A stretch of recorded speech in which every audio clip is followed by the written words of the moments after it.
Fakte me Adnan Merovcin përkrahet nga Ujë Rrugove, Vipa Chips dhe Medika. Shikus nderuar, mirë se erdhët në emisionin e ri Fakte. Fakte me tema dhe rubrika të ndryshme. Ju tashmë e dini se fokusi i këtij emisioni është periudha në mes të viteve 1989-1999, dekada para slirimit të Kosovës. Në këtë dekadë, me krejt aktivitetin që ka zhvilluar Kosova, si në planin e brendshëm dhe atë të jashtëm, shquhet me një periudhë mjaft aktive. Përkundër hegemonisë serbe, u arrit një homogenizim historikisht i pandodhur më parë, ku një pjesë bënte sensibilizimin dhe animimin e çështjes së Kosovës, pjesa tjetër mirrej me jetën konkrete të popullatës, me shkollimin, arsimin, solidaritetin, shëndetësinë, kulturën, edhe sigurinë po ashtu. Në rrethana të një pushtimi klasik, krejt ky aktivitet. Kosova arriti në Këshillin e Sigurimit në këtë kohë të Kombeve të Bashkuara, në Kongresin Amerikan, Shtëpinë e Bardhë, Parlamentin Evropian, qarqet zyrtare të shteteve të Europës e tjera, me rezoluta të ndryshme dhe me aktivitete të tjera. Dhe merita kryesore i atribuohet udhëhecit politik të Kosovës të asaj kohe, dietarit Ibrahim Rugova, i cili në udhëtimet e tij jashtë Kosovës fillimisht shfrytëzonte aeroportin e Shkupit, pastaj aeroporti i Tiranës dhe kështu ishte në vajtje dhe në ardhje. Si pikë e kalimit kufitar toksor përdorej Hani Elezit nga ana Kosovës dhe Blaca nga ana Maqedonase. Gjatë kalimit të këtij kufiri përjetonim peripetit më të mëdha ku autori i këtij emisioni, aso kohë përgjegjës për protokoll dhe sigurit presidentit Rugova, duke e shoqëruar çdo herë në udhëtimet e tij, ballafaqohej në dalje me politë serb dhe në hyrje me ata të Maqedonisë së Veriut, me politë kryesisht Maqedon ose serb të Maqedonisë së Veriut. Në këtë dekadë, me të gjitha këto përjetime, megjithatë ne kishim një njeri tonin në anën Maqedone. Dhe ky ishte Avdil Rexhepi, i lindur vitin 1961 në fshatin Sfillare të Epër, komuna e Sarajit të Shkupit. Shkollën fillore mbaroi në Vendindje dhe gjimnazin Zefluf Shmarku në Shkup, për të vazhduar shkollën e lartë dhe fakultetin pedagogjik në Shkup. Po ashtu ka studiuar master për shkencat e sigurisë në Shkup. Në vitin 1982 ka vijuar kursin për policë. Në vitet 1983-1990 ka punuar si polic në stacionet të përgjithshme policore në Maqedoni e Veriut. Në 1991-1992 është periudha kur ka punuar si kujdestar në stacionin policor në Karposh të Shkupit. Vitin 1992 deri në vitin 1999 ishte udhëhec i sektorit për sigurimin e objektit të vetkalimit kufitar në Bllacë të Maqedonisë së Veriut. Në këtë periudhë, në vitet 1996-1999, ka shërbyer si zavens komandant i pikës së kalimit kufitar në Bllacë, Han të Elezit. 1999-2001 janë periudha kur ky ishte zavens komandant i stacionit policor në Karposh të Shkupit, për të vazhduar në vitin 2001 dhe në 2002 me një shkarkim dhe degradim. Arsyen e mësojmë gjatë bashkëbisedimit. Në vitin 2002-2005 bëhet zavens i kryeshefit për vendkalimet kufitare në Republikën e Maqedonisë së Veriut, për të vazhduar në vitin 2005 dhe në 2030 këshilltar i lartë policor për mbikëqyrjen e kufirit shtetor të Maqedonisë së Veriut. Në vitin 2013 pensionohet. Gjatë tërë kësaj periudhe kohore, zoti Avdil Rexhepi ka kontribuar pa ndërprerje në ndihmën dhe lehtësimin e udhëtarëve shqiptar nga Kosova, kryesisht në kufit e Kosovës me Maqedoninë e Veriut. Vlen të theksohet periudha e luftës për të cilin gjë është i mirënjohur nga ushtria çlirimtare e Kosovës dhe kontributi i tij gjatë kohës së bombardimeve të NATO-s në vitin 1999 të presidentit Ibrahim Rugova me bashkëpunëtor, ku shpesh autori i këtij emisioni Fakte ballafaqohej me sfidat dhe provokimet e tmerrshme nga policia kufitare serbe. Zoti Avdil Rexhepi ishte në kontakt të vazhdueshëm me ne në atë kohë ku çdo herë i palodhur na ndihmonte në kushte mjaft të vështira, edhe për te, duke qenë në nënvëzhgim dhe nën kontroll edhe të shërbimeve maqedonase me çrast Avdili angazhoi përtej kompetencave që i kishte. Ai kishte raporte të veçanta me profesorin Fehmi Aganin dhe bashkëpunëtorin e tij Ymer Reçicën, si dhe veprimtar të tjerë. Për këto dhe shumë gjëra të tjera do t'i dëgjojmë nga vetë ai, nga dora e parë në bashkëbisedimin unik që zhvilluam kohë më parë në studion Fakte. Le ta ndjekim në vazhdim. Avdil Rexhepi, mirë se ke ardhur në emisionin Fakte dhe do të kem kënaqësi që me ty ta zhvilloj një bashkëbisedim që e kom planifiku kohë më parë dhe ja që sot ke ardhur prej Shkupit për të na nderuar. Mirë se ke ardhur. Mirë se ju gjeta. Ju falenderoj së pari për emisionin tuaj, rregullisht e kam përcjell deri tani. Keni trajtu tema faktike, Faleminderit. cilët do t'i shërbejnë gjeneratave të reja për informim të sakt dhe gjithashtu ju falenderoj që më keni bën një ftesë që të bëjmë një bisedë në lidhje me të kaluarën. Që trajtojmë temën në lidhje me vendkalimin kufitar Kosovë-Maqedoni prej vitit 1992-1999. Avdil Rexhepi, sfillare e epër me Shkup, vendlindja jote. Ky fshat sfillare, me çka karakterizohet, ku është më saktë gjeografikisht dhe çysh është përbëmja e popullsisë? Ky fshat gjendet në rrethinën e komunës Sarajit të Shkupit. Në të kaluamën, popullata e këtij fshati janë marrë me blegtori, bagti dhe me punë tjera të bujqësore. Kryesisht popullata është krejt shqiptare, është zonë afër kufirit me Kosovën, dikun rreth 2 kilometra. Në afërsi kemi edhe fshatin Radush, i cili fshat është i njoftun Për luftën e vitit 2001.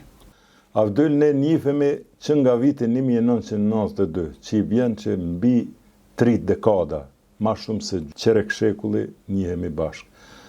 Para vitit 92, kur është dëvu kufiri me ish Republikën Federalit Macedonisë, që i thojshin atëherë dhe tash me tren në Macedoninë e Veriut, po a mundesh më na thonë para vitit 92, do më thonë që ajo periudhë, se edhe vitet 80 kanë qenë paka shumë me presionet të mëdha, duke punuar në polici, qa ka dasht me thonë, një shqiptari ndodhën në qato rrethana dhe në qato ambient, deri në vitin 92.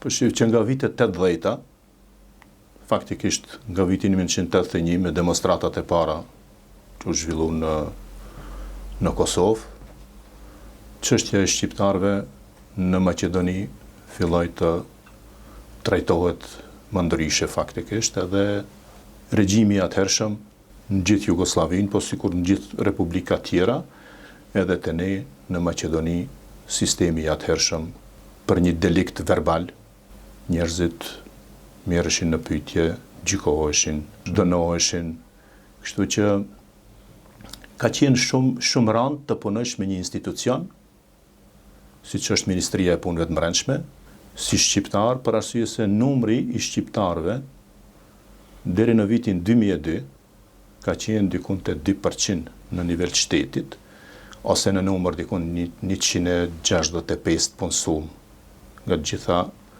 njësitë organizative që janë, do të thotë. Mirë po, kemi pas edhe si punonjës të policisë nga disa e prorë them apo kolegë jo profesionist, kemi pas një sjellje jo korrekte apo provokuese ko pas kohe, varësisht situata politike që ka qenë. Kështu që pas asaj, deri në vitin 92, para se të hapet të vendoset vendkalimi kufitar me Kosovën, në Blac, në afërsi të Hanit të Elezit, kam punu në stacionin policor Karpash, dhe ka pas një pik kur veç Jugoslavia shpërbëheshte në afërsi të Stenkovcit, ku për popullatën kosovare, të Kosovës, për shqiptarët, po edhe të Maqedonisë, njihet si një vend ku gjatë egzodit të vitit 1999 janë vendos shqiptarët që kanë prit me kohë, me muj, derisa të vendosen në për vende tjera. Gjatë asoj kohë, do të thotë, para hapjes kufirit, ka pas një pik kontrolli, ku policia krynte punën e vetë, kom pas rast jem marrë pjesë në të punoj, do të thotë disa ditë në atë pikë kontrolli, ndërsa përballë neve kishmi ushtarin endet Jugosllavisë, mirë po nuk kishmi komunikim me ato. Për arsye se në atë kohë Jugosllavia apo të Serbia barte gjithë armatimin nga Maqedonia dhe ajo kohë ka qenë, po ka qenë kohë e rand për të gjithë punësumt në Ministrinë e Punëve të Brendshme pa marrë parasysh etninë.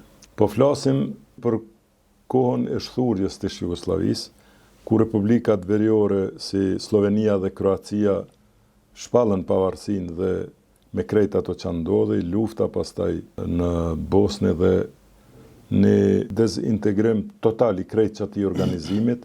Macedonia me gjithate krye me presidentin Gligorov dyqysh u klasifiku si një republikë që e gjeti një modus, do shta kjo edhe për shkak të vetë geostrategjisë, kaloj edhe u ndape asoj ish Jugoslavie, le të themi, gati e vetëmja pa luft, ty mos e llogarit Malin e Zi, që konsiderohen si një trup me që.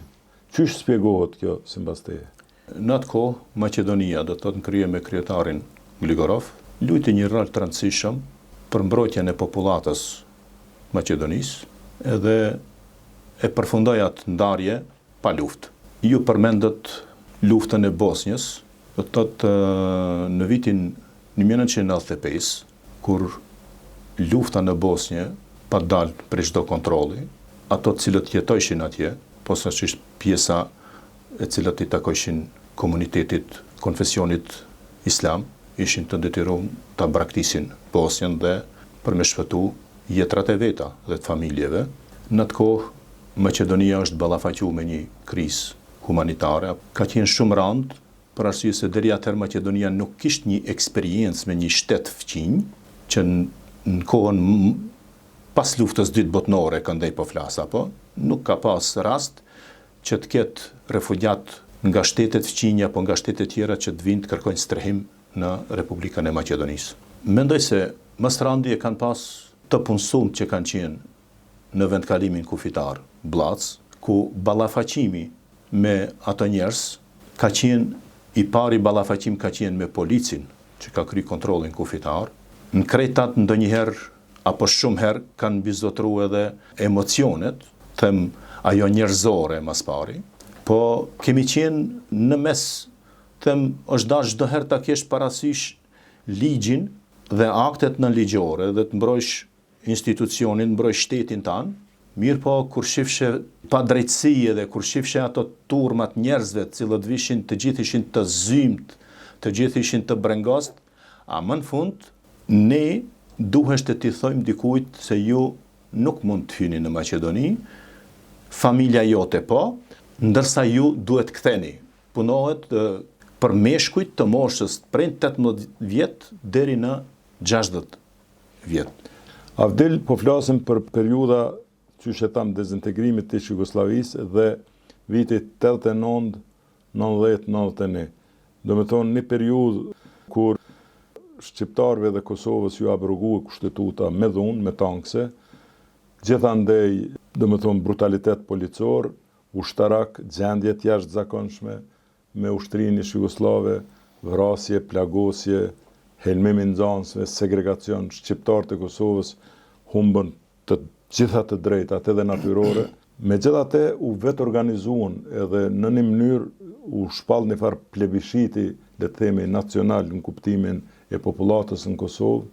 Ju shqiptarët e Maqedonisë në këtë periudhë, para pavarësisë së Maqedonisë dhe para vumjes, le të themi, kufinit në vitin 92, çush keni pa këto zhvillime edhe a keni ndje, si me thonë, peshën e kësaj vujtje edhe kësaj lufte që po e zhvillojnë, sepse në këtë kohë kur po flasim, megjithatë Maqedonia ende o konë pjesë e kësaj ish federate, ende nuk është pas shkput totalisht.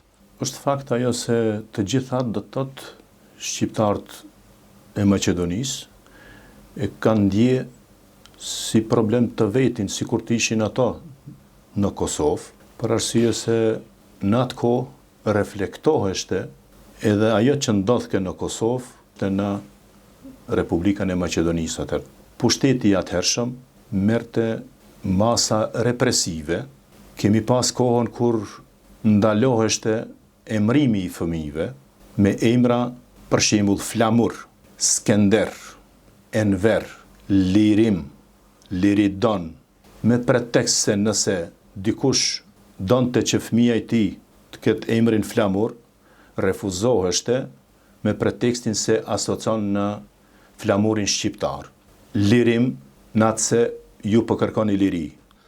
Enver asocion në Enver Hoxhën. Kështu që për gjeneratat e tashme të kësaj kohe, kjo është me siguri e pakuptueshme. Megjithatë në Shkup ka qenë një shkollë fillore me emrin Liria. Shkolla Liria ka qenë në Çajir, ndërsa në atë kohë në Karposh ka qenë e vetmja shkollë në gjuhën shqipe, gjimnaz, shkollë e mesme, me emrin Zeflush Marku.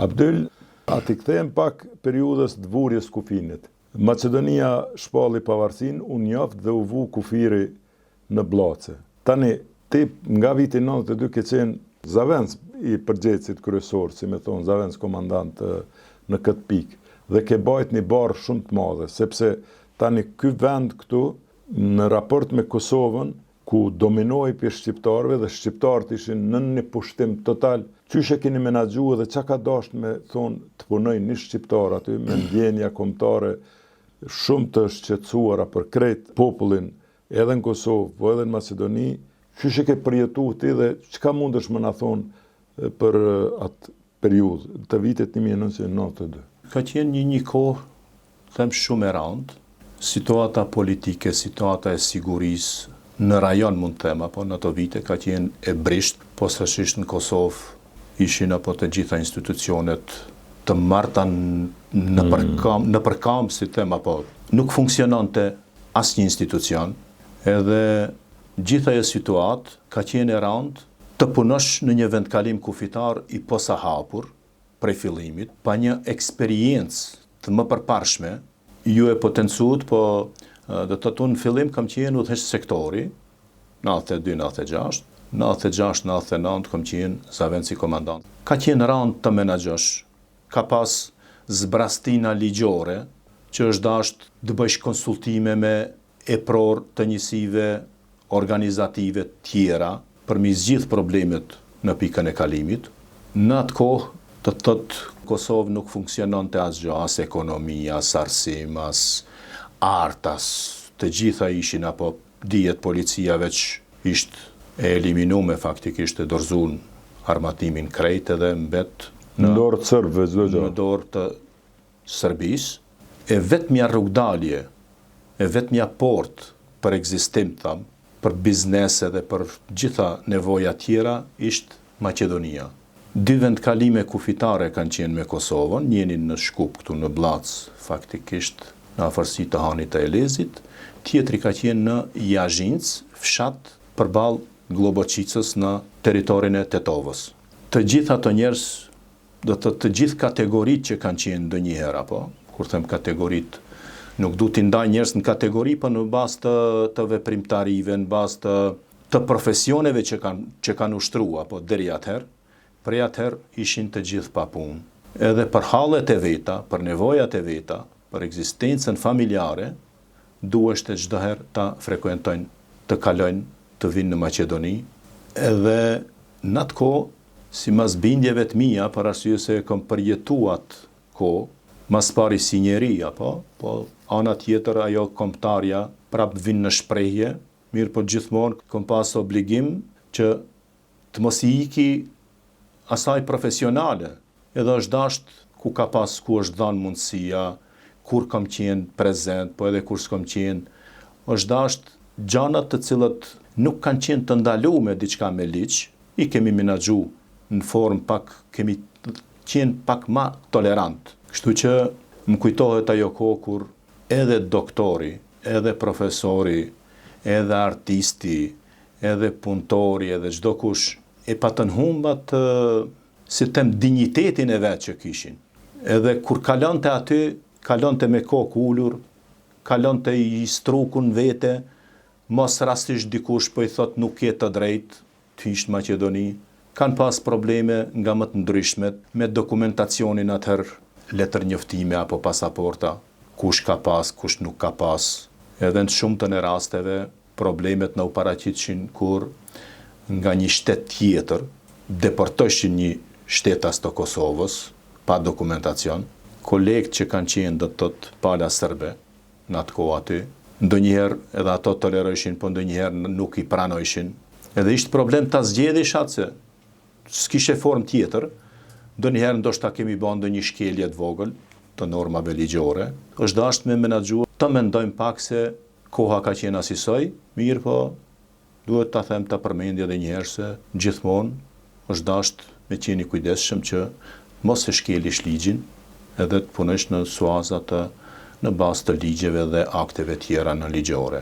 Nëse flasim për vitin 92, është në një mënyrë ai fillimi i vrullshëm i ndërkombëtarizimit të çështjes kombëtare ku presidenti Rugova, nëse kufiri është hapë me 1 maj 1992, dikun mas 3 jave, dikun me 24 maj 1992, Zoti Rugova u zgjedh president i Kosovës me vota të popullit dhe ai mur një famë të madhe në botë dhe një prej mekanizmave që ai ndiqte ishte sensibilizimi i çështjes Kosovës. Dhe kjo manifestohej me udhëtimet e tij. Dhe çdo udhëtim jashtë Kosovës, siç e tha edhe ti vet, ndodhte nëpërmes këtyre 2 kufive dhe kryesisht Bllacës. Dhe në këtë kohë unë kam qenë përgjegjës për protokollet e siguri të presidentit Rugova dhe mbaj mend edhe figurën tonë, një udhëhec policor, le të themi, me një pamje shumë të mirë, me një trup vital, me një sharm edhe në sjellje, ku për neve ke qenë ndihmës e madhe. Çka mundesh me thonë rreth lëvizjeve të Rugovës, çka mban mend për këtë kohë, sepse shpesh herë ne u paraqitshim që do të kalojmë. Ka ndodhur ndonjëherë dhe kemi ardhur pa paralajmërim, ka ndodhur që kemi ardhur me ftesë të presidentit Gligorov, ka pas probleme, s'ka pas probleme, po kur Abdyli ka qenë në ndrim, çdo gjë ka shku siç duhet, edhe kur nuk ka qenë, ai ka bëu intervenimet e veta. Çka është zhvillu andej që ne si kemi pa dhe ti nuk na i ke thonë dhe tash pas 32 vitesh ne po takohemi për kësaj ngjahjeve dhe po e pyes njeriu meritor rreth kësaj. Shif, kryetarin Rugova në vendkalimin kufitar, kur thëm ne flas për të punësumt aty apo, çdo herë ka pas një trajtim si kryetar shteti. Edhe pse nuk ka qenë apo Kosova e njoftur si shtet de jure, mirë po ne e kemi trajtuar si kryetar shteti. Kështu që është fakt ajo se në të shumtën e rasteve, mos të flas me përqindje, po kemi qenë të paralajmëruar se do të kalon, ose në hymje të shtetit, hymje për Maqedoni, ose në dalje. Kështu që asnjëherë, edhe kur s'kam qenë unë aty, ajo ka qenë një vendim, që kalimi i kryetarit Rugova me delegacionin e vet, duhet sa më shpejt, do të thotë kontrollat, formalitetet që kanë qenë apo për kalim të kufirit, të kryhen pa vonesë. Kështu që a kam qenë unë aty, a s'kam qenë unë aty, çdo herë ka qenë e njëjta, ka pas rast ndoshta ndonjëherë kur pa paralajmërim, mirë po edhe atëherë kemi vepruar njësoj, për arsye se ne kemi pas raporte të mira, Maqedonia faktikisht pa marrë parasysh me Kosovën, edhe pse ishte situata ashtu siç ishte. Mirë po ekonomia e Maqedonisë u rikëmbke në bazë të qarkullimit të shqiptarëve. Në atë kohë ka pas probleme nga më të ndryshmet, mirë po çështja e kalimit, udhëtimit nëpërmjet Maqedoni, pavarësisht atë ka tranzitua apo ka pas punë vetëm në Maqedoni, kryetari Rugova dhe bashkëpunëtorët e tij çdo herë ka qenë në nivel. Tash mund ndonjë rezervë tham se ndoshta ka mund ndodh diçka ndonjëherë, por nuk kemi qenë të informuar se dikush është sjell keq me kryetarin Rugova dhe me bashkëpunëtorët e tij, do të thotë antarët kryesisë qendrore. Ju e dini Abdyl që në këto kalime, domethënë vetur ka qenë shoferi, domosdoshmërisht kam qenë unë dhe mbrapa me presidenti Rugova. Dhe domethënë jam dëshmitar i gjallë i krejt kësaj çka po e thu. Ka pas në ndonjë situatë ndonjëherë, kjo ka ndodhur edhe ndonjëherë kur jemi lajmëruar, s'ke qenë të ndrim, që kemi pas ngecje, dhe kjo për arsye se sigurisht në përbërmje politikëve ka pas edhe serb, edhe të ngarkuar, edhe Macedon me ngarkesa që i ka manifestu nështë në krahasim me një kalim do ditëve tjera ma letë. Por këto që thonë i qënë era, në përgjithësi, dhe më thonë, i vërtetoj këto, sepse jam njeri që drejt për drejt jam marrë me këtë çështje dhe i konfirmoj me plot një këto që ka i thuti. Tani ka qenë edhe një çështje tjetër me këtë rast. Ne kemi kalu në për Macedoni. Shteti Macedonisë ka qenë i njoftun dhe si që the, është trajtu Rugova prej kufinit si një VIP, le të themi, një udhëhec si shqiptarve, por edhe gjatë qëndrimit, gjithësisht kalimit në për Macedoni, ne shpesher kemi najtë edhe në Shkup një natë 2, në shkumje dhe në ardhje çdo herë, por shteti i Macedonisë ka pas kujdes dhe në një mënyrë është kujdes për sigurinë e Rugovës dhe këte jam i bindur sepse nuk ka dashur që diçka të ndodhë Rugovës në territorin e tij dhe këte kam të kjo. Por një çështje që shumë ka qenë problematike, shumë herë edhe për neve, po edhe për popullatën ka qenë kufiri me Shqipëri. Edhe pse ti ke qenë këtë pjesë, por je i njoftun rreth kësaj.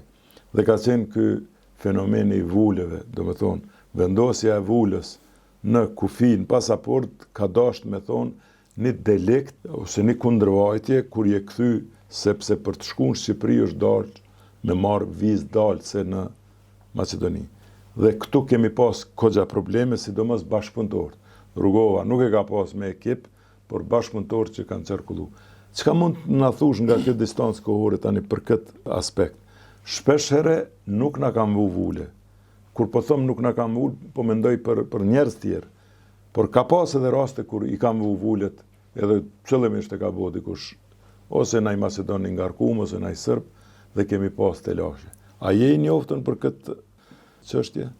Atë që përmendët ju se në vendkalimin kufitar Blaca, po ka pas edhe 8 Serbe dhe tjerë, është fakt sikur që ka pas shqiptar, ka pas edhe 8 tjera. Mirë po, hapta askush prej ative nuk e ka shpreh atë që mendon ndoshta. Edhe është dashur të kryjnë punën që duhet ta kryjnë. Është fakt ajo se në atë kohë, përderisa Kosova nuk ishte ende shtet i njohur de jure, a Serbia kishte regjim vizor me Shqipërinë. Edhe çdo udhtim, çdo hyrje në Shqipëri, kur një shtetas, një shqiptar i Kosovës, ktheheshte për në Kosovë, Serbia sipas ligjit që kishte, i trajtojke ato si delikt edhe i procesojke në gjykat, shqiptojke dënimin sipas ligjit. Jo rastisht, përmenda më herët se kemi qenë tolerant në shumë gjëra. Një ndër ajo tolerancë ka qenë mua ajo që përmendat se kur keni udhëtuar ndoshta për Shqipëri, punonjësit që kanë qenë pikën e kalimit nuk ju i kanë vulos pasaportat si që ishte atëherë rregull apo. Edhe në rast se dënjëherë ka pas rast ashtu, është gjetur në një formë tjetër prap që personi që ka kaluar atje nga ose edhe pse s'ka pas vull që ka dalë edhe hyn në Maqedoni nuk është marrë masa ndaj punonjësve për arsye se tash është trajtuar si një kryetar shteti. A për mua ka qenë kryetar shteti. Kur po e thu këtë, më kujtohet një rast ka qenë kur shumë në kufi në anën e Kosovës, në Han të Elezit, shumë na maltretoi policia serbe me orë tëra. Do me thonë, ishin maltretime, ti shiqojmë gjanat, dilni jashtë, hini mrenda, Rugova jashtë, tjertë mrena, gjanat të cilat unë nuk i lejoja dhe u kacafytsha me ta dhe kemi pas telashet më dha. Dhe më kujtohet një rast që pa ta dalë prej vetës, edhe kur na lirun ata, më duk që u shlirum dhe erdhëm pastaj në kufi, atje mendojshim që tash duhet më naprit me dur hapun, sepse edhe ish hargju rendi i tërë, se aqë shumë neve në vënun, sa që mon nuk pat makina për ty. Dhe une kur erdha aty si i shfrenum, kur të pash ty e pata një komunikim edhe një ballafaqim, atë kujtohet ky rast, për publiku është interesant. Po se ajo ka ndodhë vetëm një herë, po. Makina ku ishtë kryetari Rugova, po. Dhe ju keni ardhë, keni mbrit, po nuk keni ndalë te polici ku bën të kontrolën. Edhe jeni ndalë para zyrës time, do të zyrën e kom pasur në brendësi. Po. Dola mu drejtu te çelët dritarën vetëm. edhe më thatë me një ton, a edhe këtu duhet 2 orë të pritmi? Mu nuk mbet tjetër, po vetëm ju thash, këtu asnjëherë nuk keni prit 2 orë, as tash nuk do të pritni, ditën e mirë kontrolla u kry, kaloj. Dhe tani për këtë reagim timin dhe për këtë përgjigje tuajën, unë mas 32 vjetëve po të kërkoj falje publike për nervozën e shkaktuar nga serbët, sepse serbët fillimisht na i merrshin dokumentat dhe fjala vjen gjysore 40 minuta fare nuk u lajmërosh. Kur vishin me kërkesa ndryshme dhe aty pa ta dalë prej vetës. Dhe është e vërtetë që kam qenë tmerrsisht i nervozuar. Unë kur e kom pa Avdilin, e kom pa një vlla timin, edhe vllau tim ju kom zbraz, kështu që po kërkoj vetëm mirëkuptim, po në asnjë mënyrë arsyetim. Dhe të kërkoj edhe një herë falje dhe faleminderes për krejt mirësjelljen që e ke pasën ndaj neve. Presidenti Rugova, a ke pas rast në këto kufi ta takosh, t'japësh dorën, bisedosh me te? Në krejt atë kohë do të thotë, në ato vite, kom pas rast një herë. Në kthim për Kosovë, edhe kjo nëse zgaboj ka qenë me kërkesën e tij apo jo? Po. Dhe kjo është erdhët ju, ishëm në punë edhe erdhët ju në zyre, u përshëndetëm, edhe më thaje se Abdyl Kryetari Rugova do të përshëndetet me ju. Nëse juve nuk ju nxjerrni telashe. Më kujtohet sigur tani. Unë thash, jo, çfarë telashe? Me plot kënaqësi, do vi do përshëndetem, ai ishte në makinë, dola, u përshëndeta, krejt ajo ka qenë. Personaliteti kryetarit Rugova është i pakontestueshëm. Punën tonë ka vlerësuar shumë dhe atë që ke bë përtej mundësive edhe ligjore edhe të vetë funksion, sepse dorën zemër, ti e din, ne kemi kalu, por unë personalisht nuk të kam bezdis ose me të thirr telefonave se kam ditë që çdo herë jemi të përgjumë. Ma shumë njerëz tjerë për rreth kanë zhvillu komunikime, unë jo më rupak, sepse kam qenë identifiku me Rugovën dhe nuk ka qenë bashkëpunë e lehtë, për arsye se keni qenë kufi dhe keni nda atë kufi me një pushtues tonin. Po megjithatë, ju zyrtarisht keni pas komunikime me politë sërb pjesës të Hanit e Lezit.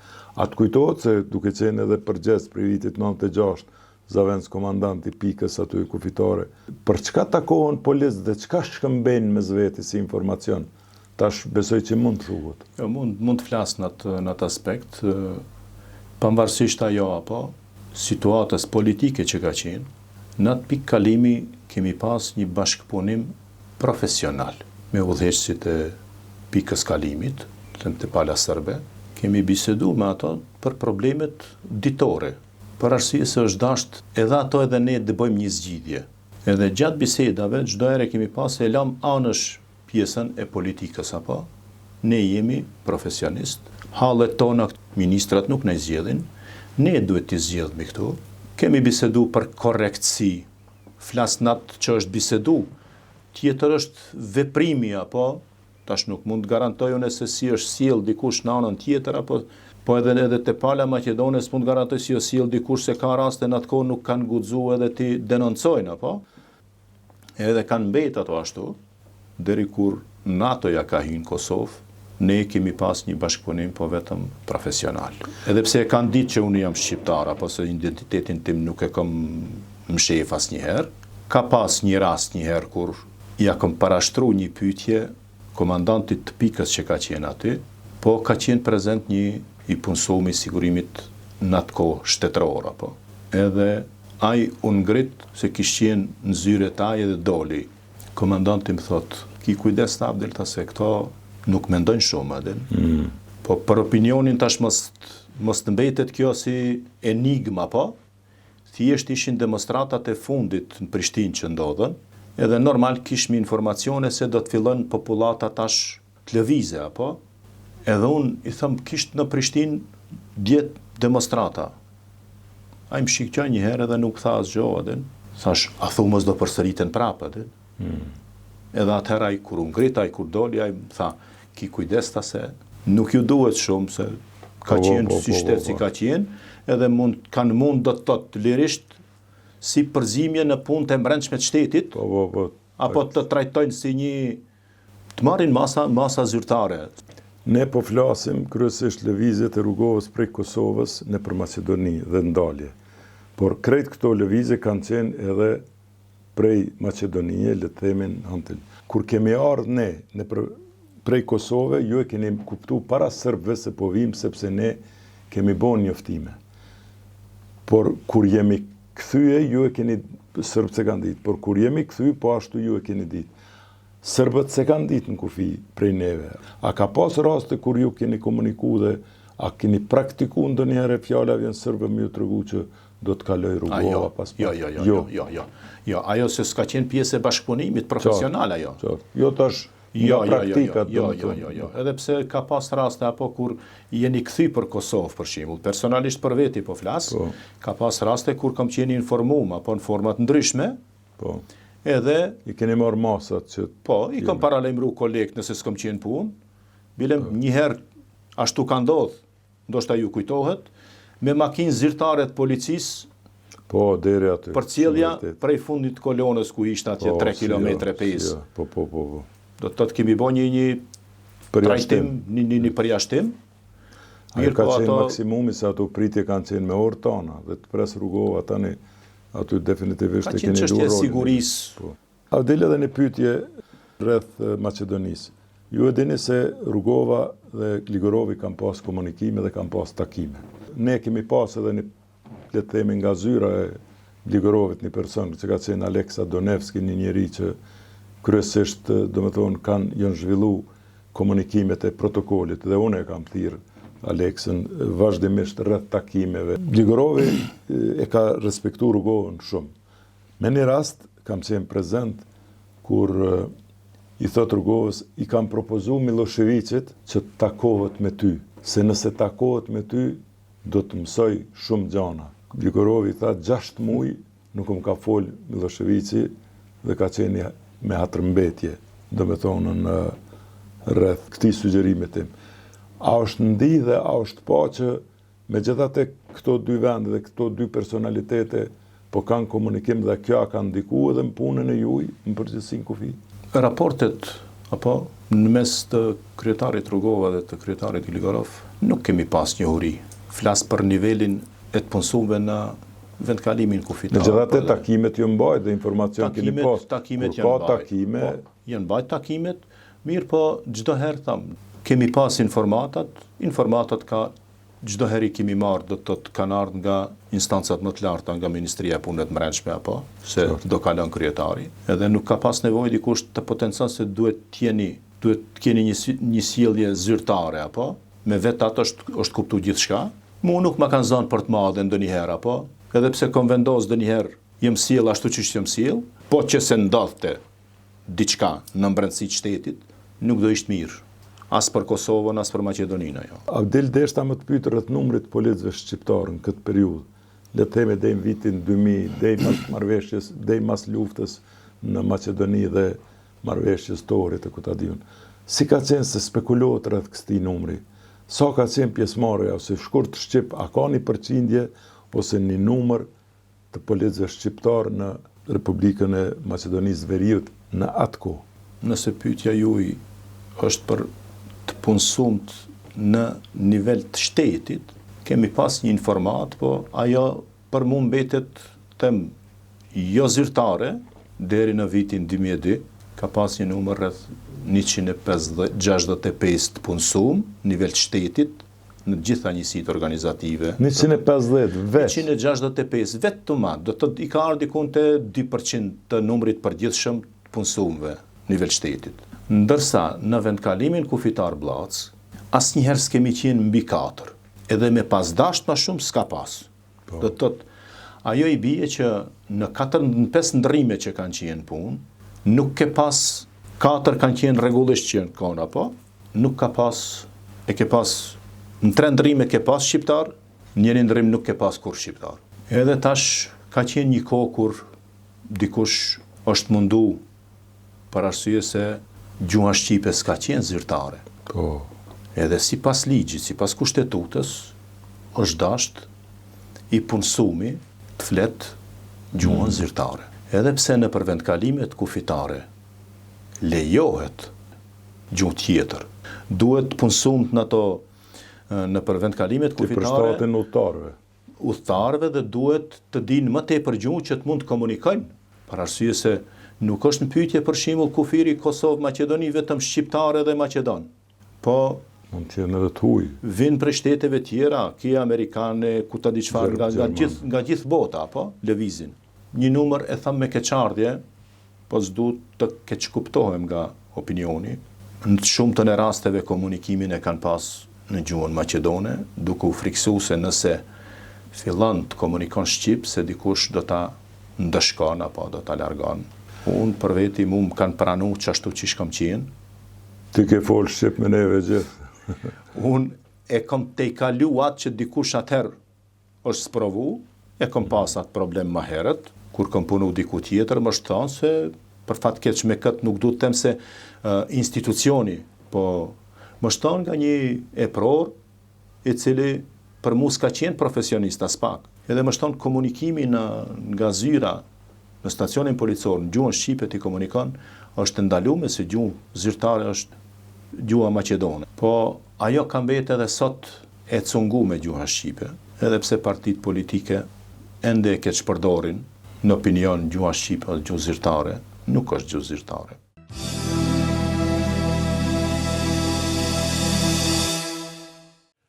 Shikues të nderuar, Avdili kishte një komunikim të mirë me ne.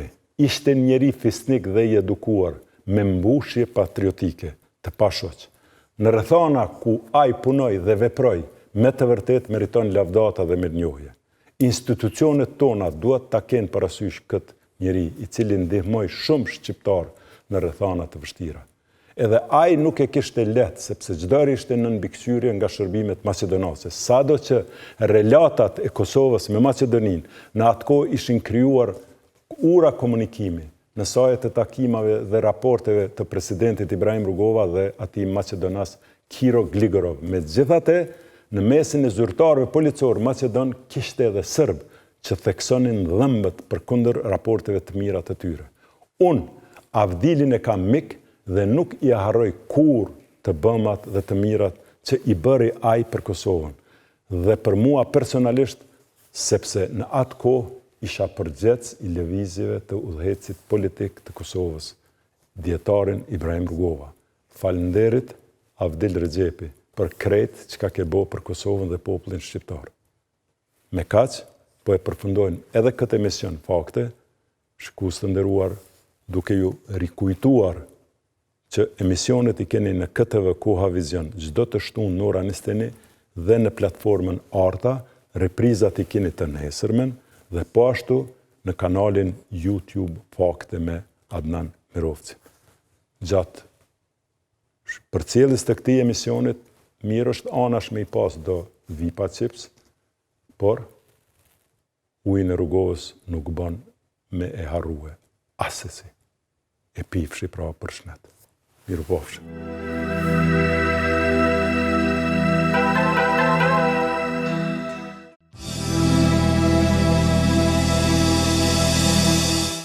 Fakte me Adnan Mirovcin përkrahet nga Ujë Rugove, Vipa Chips dhe Medika.